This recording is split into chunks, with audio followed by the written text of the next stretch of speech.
जैन साथियों नमस्कार, कैसे हैं आप सभी। आज हम लोग पढ़ने वाले हैं यूपीटीटी 2026 के लिए पेपर 2 में। यदि आपने एसएसटी लिया है तो ये वीडियो आपके लिए है। इसके साथ ही यदि आप बीपीएससी टीआरई 4.0 की भी तैयारी कर रहे हैं तो जनरल पेपर जो 40 नंबर का आता है उसके लिए भी ये वीडियो बहुत महत्वपूर्ण है। आइए आज का पहला प्रश्न हम शुरू करते हैं साथियों। उससे पहले चैनल पर नए होंगे तो सब्सक्राइब कर लीजिएगा और वीडियो पसंद आए तो लाइक शेयर करिएगा। आइए पहला प्रश्न है आप सभी के सामने देखेंगे। पहला प्रश्न आपसे कह रहा है सर्वेंट्स ऑफ इंडिया सोसाइटी से संबंधित हैं। चार ऑप्शन है आपके सामने। अब आपको ये बताना है कि सर्वेंट्स ऑफ इंडिया सोसाइटी से संबंधित कौन है। क्या वह महात्मा गांधी हैं, गोपाल कृष्ण गोखले हैं, जवाहरलाल नेहरू हैं या इनमें से कोई नहीं है साथियों। बताइए, चार विकल्प आपके सामने है। देखिए इसका सही विकल्प होगा वो होगा गोपाल कृष्ण गोखले। ठीक है ना। देखिए अगर आपको आंसर पता हो तो कमेंट करके ज़रूर बताइए। ये आपके यूपी टेट और बीपीएससी टीआरई 4.0 के लिए बहुत महत्वपूर्ण प्रश्न है। देखिए साथियों, गोपाल कृष्ण गोखले की अगर हम बात करें तो एक भारत के स्वतंत्रता सेनानी थे, समाजसेवी थे, विचारक और सुधारक थे। देखिए गोपाल कृष्ण गोखले ने 1905 में, साथियों ध्यान रखिएगा 1905 में, ठीक है ना, सर्वेंट्स ऑफ इंडिया सोसाइटी की स्थापना की। इसका क्या मतलब था, ताकि नौजवानों को सार्वजनिक जीवन है उस सार्वजनिक जीवन के लिए प्रशिक्षित किया जा सके। इसलिए आपके सर्वेंट्स ऑफ इंडिया सोसाइटी की स्थापना होती है। कब होती है साथियों? 1905 में। ध्यान रखेंगे कब होती है? 1905 में।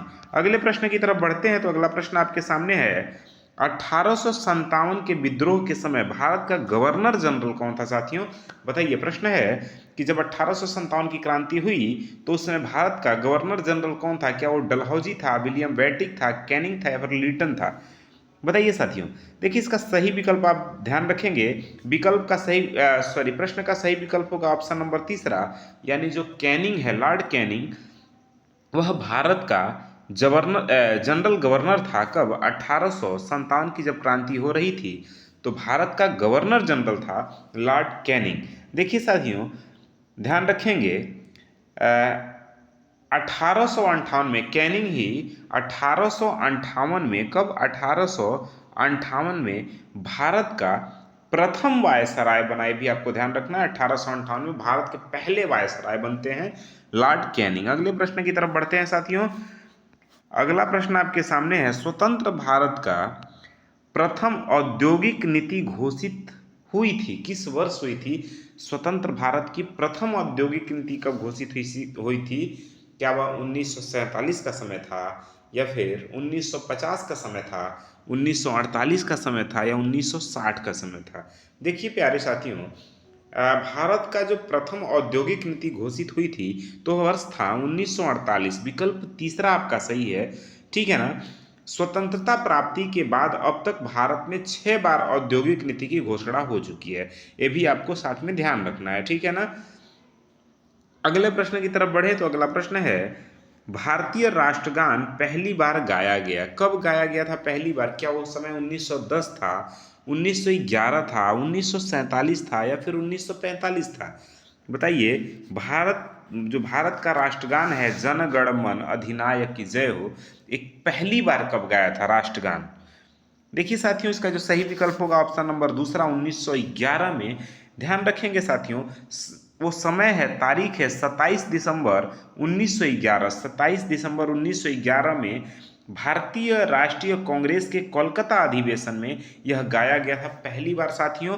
27 दिसंबर 1911 के भारतीय राष्ट्रीय कांग्रेस के कोलकाता अधिवेशन में गाया गया था। अब आप कमेंट करके हमें ये बताइए भारतीय राष्ट्रीय कांग्रेस की स्थापना कब हुई और इसके प्रथम अध्यक्ष कौन बने, इसके संस्थापक कौन थे साथियों। कमेंट करके दो बात आपको बताना है, भारतीय राष्ट्रीय कांग्रेस की स्थापना कब हुई और इसके संस्थापक कौन थे। ठीक है ना। तो आप ध्यान रखेंगे साथियों, बहुत महत्वपूर्ण प्रश्न है। भारत का राष्ट्रगान पहली बार 27 दिसंबर 1911 के कलकत्ता अधिवेशन में गाया गया था। भारतीय संविधान सभा द्वारा आधिकारिक रूप से इसे 24 जनवरी, कब साथियों? 24 जनवरी 1950 को लागू किया गया। कब किया गया साथियों? मतलब इसे भारतीय संविधान द्वारा आधिकारिक रूप से 24 जनवरी 1950 को भारतीय राष्ट्रीय गान के रूप में मान्यता दी गई थी। पहली बार इसे 27 दिसंबर 1911 को गाया गया कोलकाता अधिवेशन में और फिर 24 जनवरी 1950 को भारतीय राष्ट्रीय गान को भारतीय संविधान ने मान्यता प्रदान की, ये आपको ध्यान रखना है। अगले प्रश्न की तरफ बढ़ते हैं। अगला प्रश्न आपके सामने है, चटर्जी के उपन्यास आनंद मठ के द्वारा प्रसिद्ध हुआ, क्या प्रसिद्ध हुआ? वो भील विद्रोह था, रंगपुर तथा दानापुर विद्रोह था, विष्णुपुर तथा वीरभूम विद्रोह था, या फिर सन्यासी विद्रोह था। साथियों आपको बताना है कि कौन सा विद्रोह था जो आनंद मठ से प्रेरित था।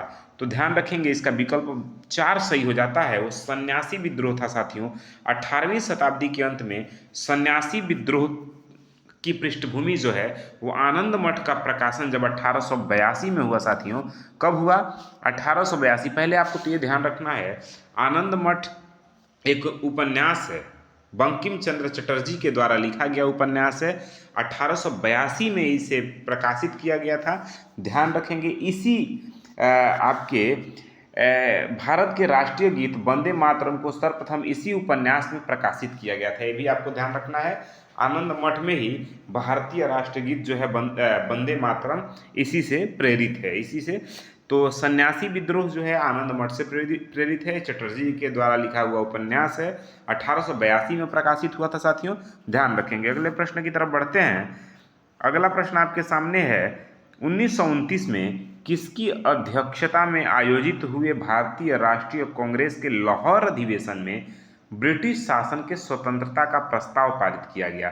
क्या बाल गंगाधर तिलक थे, गोपाल कृष्ण गोखले थे, या फिर आपके जवाहरलाल नेहरू थे, या मोतीलाल नेहरू थे? तो साथियों ध्यान रखेंगे, जो लाहौर अधिवेशन होता है 1929 में साथियों, उसकी अध्यक्षता पंडित जवाहरलाल नेहरू कर रहे थे, ठीक है ना। इस अधिवेशन में पूर्ण स्वराज की मांग की गई थी। साथियों पूर्ण स्वराज शब्द, जो पूर्ण स्वराज है, इसमें पहली बार पूर्ण स्वराज की मांग की गई थी। इसी अधिवेशन में भारतीय राष्ट्रीय कांग्रेस ने पूर्ण स्वराज को अपनाने के लक्ष्य के रूप में पाने की घोषणा भी की थी। साथियों ये ध्यान रखिएगा, पूर्ण स्वराज की मांग अगर कब की गई थी तो आपके लाहौर अधिवेशन में। अध्यक्ष कौन थे? पंडित नेहरू थे, ध्यान रखना है। अगला प्रश्न है साथियों, कोलंबो से अल्मोड़ा तक व्याख्यान निम्नलिखित में से किसके अनुभवों पर आधारित है? क्या वह वीर सावरकर हैं, एनी बेसेंट हैं, रामकृष्ण परमहंस हैं, या फिर स्वामी विवेकानंद हैं? तो साथियों ध्यान रखिएगा, कोलंबो से अल्मोड़ा तक की व्याख्यान स्वामी विवेकानंद की है। ऑप्शन नंबर 4 सही हो जाता है। ध्यान रखिए, स्वामी विवेकानंद अपने व्याख्यान जो उनका व्याख्यान था वो अलग अलग जगहों पे प्रकाशित हुआ, ठीक है ना। और उनके विभिन्न व्याख्यानों पे आधारित उनकी ही एक पुस्तक है, lectures from Colombo to Almora, जो 1897 में, ठीक है ना, ध्यान रखेंगे कब, 1897 का प्रकाशन किया गया आपका। देखिए जो स्वामी विवेकानंद हैं उनके विचारों का एक संकलन है, वो है lectures from Colombo to Almora, जिसका प्रकाशन 1897 में हुआ, ठीक है ना। कब हुआ साथियों? 1897 में। कहाँ किया गया? तो आपका बैजंती प्रेस, कहाँ? बैजंती प्रेस, एगमोर, मद्रास में किया गया था। साथ में ध्यान रखेंगे आप, 1897 में आपके कोलंबो से अल्मोड़ा तक, यानी कोलंबो टू अल्मोड़ा जो उनका पुस्तक है उसका प्रकाशन 1897 में मद्रास के आपके वैजंती प्रेस में किया गया था, ध्यान रखेंगे। अगले प्रश्न की तरफ बढ़ते हैं। अगला प्रश्न है, 1857 की क्रांति में निम्नलिखित में से किसे एक मित्र द्वारा धोखा मिला और ब्रिटिश द्वारा पकड़ा गया तथा मार दिया गया? क्या वह नाना साहेब थे, कुंवर सिंह थे, खान बहादुर खान थे, तात्या टोपे थे? ध्यान रखिएगा साथियों, विकल्प चौथा सही है, यानी तात्या टोपे। उनके एक विश्वस्त मित्र थे, नाम था मान सिंह। मान सिंह ने धोखा दिया था और 18 अप्रैल 1859 को उन्हें ब्रिटिश सरकार ने शिवपुरी की पहाड़ियों पर फांसी दे दी थी। कब साथियों? 18 अप्रैल 1859 को, 18 अप्रैल 1859 को तात्या टोपे को फांसी दे दिया गया था। कहाँ पे दिया गया था साथियों? तो ध्यान रखेंगे, शिवपुर की पहाड़ी पे उनको फांसी दे दी गई थी। वे बिठूर के नाना साहब के सहायक समर्थक थे, ये भी ध्यान रखना है। किस मित्र ने धोखा दिया? तो मान सिंह ने धोखा दिया, ये भी ध्यान रखना है। अगला प्रश्न है साथियों कि आपका देखेंगे, प्रश्न है पूर्ण क्रांति का आह्वान किया गया था कब? महात्मा गांधी के द्वारा, भगत सिंह के द्वारा, डॉक्टर भीमराव अंबेडकर के द्वारा, जयप्रकाश नारायण के द्वारा। पूर्ण क्रांति का आह्वान किसके द्वारा किया गया था? बताइए, प्रश्न आपके सामने है। ध्यान रखेंगे साथियों, इसका विकल्प 4 सही हो जाता है, यानी जयप्रकाश नारायण के द्वारा पूर्ण क्रांति का आह्वान किया गया था। यह आपको ध्यान रखना है। संपूर्ण क्रांति नामक आंदोलन, इसकी वकालत कौन करता है? जयप्रकाश नारायण करते हैं। इंदिरा गांधी ने 25 जून 1975 को आधी रात में जब पूरे देश में आपातकाल लगा दिया था, ठीक है ना, उसी के विरुद्ध सरकार के प्रति समाज में परिवर्तन लाने के लिए इन्होंने किसके विरोध में? इंदिरा गांधी के विरोध में, ठीक है ना, पूर्ण क्रांति की मांग की और फिर पूर्ण क्रांति का आह्वान किया था, ठीक है ना। किसके विरोध में? इंदिरा गांधी के। क्या विरोध था भाई? तो ध्यान रखेंगे, उनका ये था कि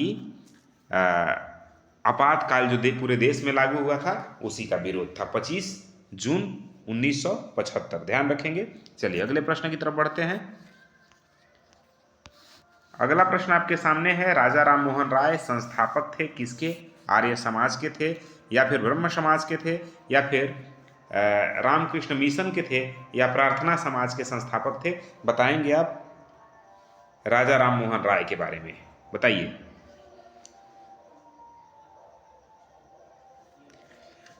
देखिए साथियों, ध्यान रखिएगा, राजा राम मोहन राय की अगर बात है तो इन्होंने ब्रह्म समाज की स्थापना की थी। विकल्प दूसरा सही है। ब्रह्म समाज की स्थापना राजा राम मोहन राय और देवेंद्र नाथ टैगोर ने की थी। कहाँ की थी साथियों? तो कोलकाता में की थी। साथ में ये भी आप ध्यान रखेंगे, कहाँ की थी? कोलकाता में। ब्रह्म समाज की स्थापना राजा राम मोहन राय और देवेंद्र नाथ टैगोर के द्वारा कोलकाता में किया गया साथियों। 20 अगस्त और 1828 को किया गया था। कब? ब्रह्म समाज की स्थापना 20 अगस्त 1828 को की गई थी। ब्रह्म समाज के द्वारा 19वीं शताब्दी में बंगाल पुनर्जागरण आरंभ किया गया। इसका उद्देश्य हिंदू समाज में जो फैला हुआ बुराई था, आडंबर था, उसको खत्म करना था साथियों। किसका? ब्रह्म समाज का। ध्यान रखेंगे, सवाल पूछा जाए ब्रह्म समाज का उद्देश्य क्या था, तो हिंदू धर्म में जो भी आडंबर फैले हुए थे उनको खत्म करना ही उनका क्या था? मुख्य उद्देश्य था साथियों। तो ये आपको ध्यान रखना है। अगले प्रश्न की तरफ अगर हम बढ़ें तो अगला प्रश्न है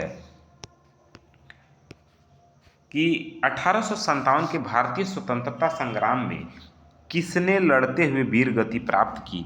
क्या वह तात्या टोपे थे, मंगल पांडे थे, बहादुर शाह जफर थे, या फिर झांसी की रानी थी?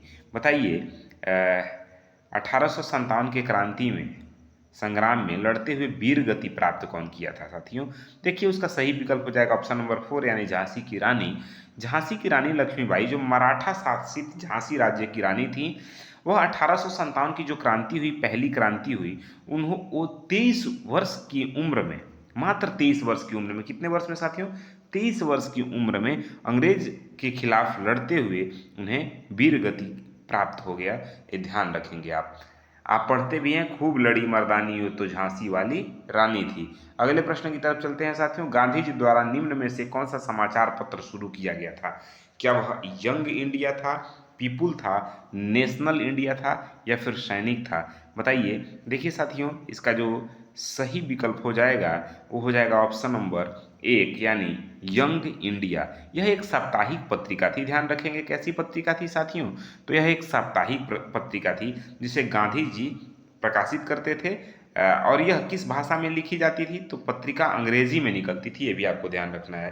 किस भाषा में साथियों? तो अंग्रेजी में। ध्यान रखेंगे ना आप लोग। चलिए अगले प्रश्न की तरफ बढ़ते हैं। अगला प्रश्न है, भारतीय राष्ट्रीय कांग्रेस के प्रथम अध्यक्ष कौन थे? बताइए। देखिए, प्रश्न हमने आपको कहा भी था, अब मैंने आपसे संस्थापक पूछा है, अब अध्यक्ष आपको बताना है। कमेंट में मैंने संस्थापक पूछा है, ठीक है ना। अध्यक्ष बताइए, भारतीय राष्ट्रीय कांग्रेस के अध्यक्ष कौन थे? चलिए हम दोनों बात आपको बता देते हैं, लेकिन आप कमेंट जरूर करिएगा, इससे आपकी जागरूकता और उपस्थिति का पता चलता है। देखिए साथियों, इसका जो सही विकल्प हो जाएगा वह हो जाएगा ऑप्शन नंबर आपका 4 हो जाएगा, ऑप्शन नंबर 4, ठीक है, यानी व्योमेश चंद्र बनर्जी। सही पूरा नाम इनका होता है व्योमेश चंद्र बनर्जी। सबसे पहले आप ध्यान रखेंगे, कांग्रेस की स्थापना होती है 28 दिसंबर 1885 को। कब होती है साथियों? 28 दिसंबर 1885 को कांग्रेस की स्थापना होती है। इसके संस्थापक होते हैं ए.ओ. ह्यूम। ध्यान रखेंगे, ए.ओ. ह्यूम इसके संस्थापक हैं और प्रथम अध्यक्ष इसके होते हैं व्योमेश चंद्र बनर्जी। कौन होते हैं साथियों? व्योमेश चंद्र बनर्जी। ध्यान रखेंगे, व्योमेश चंद्र बनर्जी। अब आपको साथियों बताना है कांग्रेस की प्रथम महिला अध्यक्ष कौन थी साथियों? कांग्रेस की प्रथम महिला अध्यक्ष, भारतीय राष्ट्रीय कांग्रेस की प्रथम महिला अध्यक्ष कौन थी? ये आपको कमेंट करके बताना है। अगर आपको मालूम है तो कमेंट करिए और बताइए। ठीक है, अगले प्रश्न की तरफ चलते हैं। अगला प्रश्न है आपके सामने, महामना के नाम से किसे जाना जाता है? क्या वह लाला लाजपत राय हैं, लाल बहादुर शास्त्री हैं, मदन मोहन मालवीय हैं, बाल गंगाधर तिलक हैं? बताइए किसे महामना के नाम से जाना जाता है?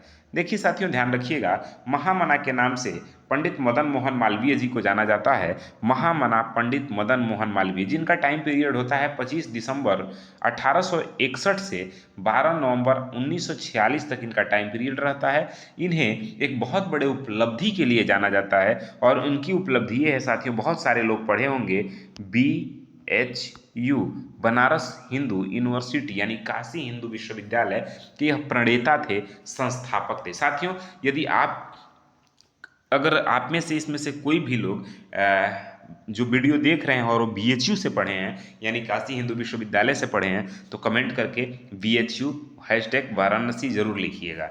ठीक है ना? चलिए आगे बढ़ते हैं। अच्छा, आप सभी जानते होंगे, कमेंट करके जरूर बताइए कि इन्हें भारत रत्न किस वर्ष दिया गया था? महामना पंडित मदन मोहन मालवीय जी को भारत रत्न से सम्मानित किस वर्ष किया गया था? कमेंट करके जरूर बताइए। अगले प्रश्न की तरफ बढ़ते हैं।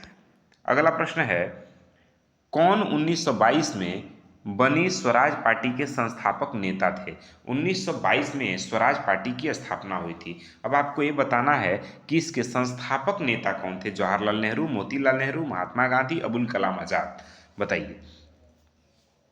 देखिए साथियों, इसका सही विकल्प हो जाएगा ऑप्शन नंबर 2 यानी मोतीलाल नेहरू।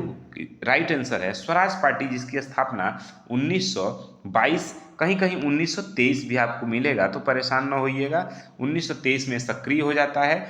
इसमें इसके संस्थापक होते हैं मोतीलाल नेहरू। ध्यान रखेंगे, कौन? मोतीलाल नेहरू। अगले प्रश्न की तरफ बढ़ते हैं। अगला प्रश्न है, किसने 1932 में पाकिस्तान नाम दिया? किसने 1932 में पाकिस्तान नाम दिया? महात्मा गांधी, रहमत अली जिन्ना या फिर माउंट बेटन? बताइए। पाकिस्तान शब्द का पहली बार जिक्र किसने किया था साथियों? आपको बताना है तो सही विकल्प ऑप्शन नंबर 2 हो जाएगा, यानी रहमत अली। पाकिस्तान राज्य गठन के सबसे पहले समर्थक थे और वह एक मुस्लिम पाकिस्तानी राष्ट्रवादी थे जिन्होंने 1932 में साथियों, कब? 1932 में रहमत अली ने सर्वप्रथम पाकिस्तान नाम दिया था। तो ध्यान रखेंगे, प्रश्न पूछा जाए पाकिस्तान नाम का सबसे पहले किसने जिक्र किया, पाकिस्तान नाम किसने रखा? तो रहमत अली। कब साथियों? 1932 में। अगले प्रश्न की तरफ बढ़ते हैं।